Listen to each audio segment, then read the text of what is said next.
College আমাকে বিতাড়িত করেনি, বিতাড়িত করেছে কিছু লুম্পেন প্রোলেতারিয়েট। আজকে সেই ম্যাপটাই, মানে প্রপোজড ঝাড়খণ্ডের যে ম্যাপ, সেই ম্যাপটাই কিন্তু আজকের রেড করিডোর। তাদের বাড়িতে রাত্রিবাস হচ্ছে আমার সাঁওতালি বাড়িতে, কি পরিষ্কার পরিচ্ছন্ন কল্পনা করতে পারবে না।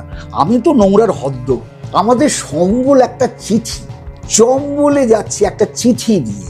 এই যে মান সিং, মোহর সিং, মাধো সিং, নবাব সিং, এটা প্রত্যেকে কিন্তু ল্যান্ড লর্ড।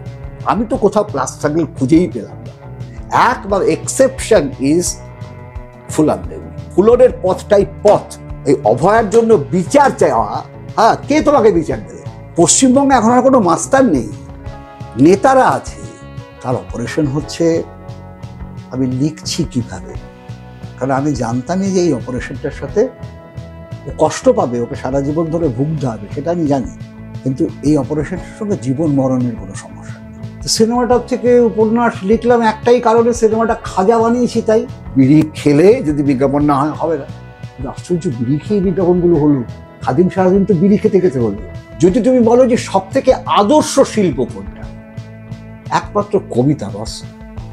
আমি অনিকেত পাখি, হ্যাঁ, যার কোনো নিকেত নেই। পিকচার আভি বাকি হয়।